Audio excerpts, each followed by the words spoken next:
Mr Khadka Prasad Oli finally announced his resignation from the post of Prime Minister in Nepal on Sunday. This marked the end of the 23rd Prime Ministership in 26 years since Nepal embraced democracy. And in the last 8 years alone, since Nepal became a republic, Nepal has seen 8 different Prime Ministers. What explains this fragility of governments and governance in Nepal? Let's turn our gaze to a decade ago.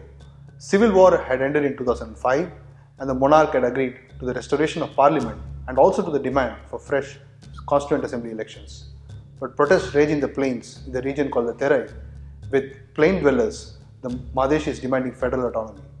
The then Prime Minister, Girija Prasad Koirala of the Nepali Congress, agreed to some of the Madheshi demands and federal state restructuring was incorporated into the interim constitutions. Once the Constituent Assembly election took place and the Constituent Assembly was formed, Nepal was declared a republic as nearly the entire political class had united against the king and the institution of monarchy.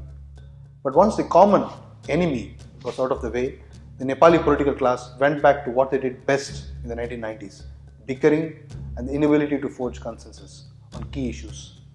The first CA, which had the Maoists as the single largest party, was dissolved without a resolution of the federal question. The second CA elected the Nepali Congress and the UML as the two largest parties, and the Maoists, who had themselves undergone a split, were relegated to a lowly third. Constitution writing was still a problem as the issue of state restructuring remained unresolved. In May 2015, Nepal suffered a massive earthquake. The political class finally got its act together at a time of acute distress to finalize the constitution. But did they satisfy the demands of the Madheshis? The new federal provinces of Nepal did not adequately meet the criteria of representation that the Madheshis had sought. What followed were further protests in the Terai and near blockade of goods via roads leading up to Kathmandu. For months, Mr. Oli had suggested that India was responsible for the so-called blockade and had not considered the demands of the Madheshis even halfway.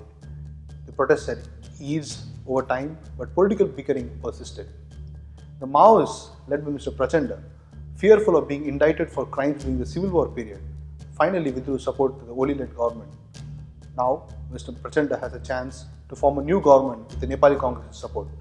It is a fresh opportunity for the Nepali political class to fulfill the promise of a federal republican Nepal that came about in 2007.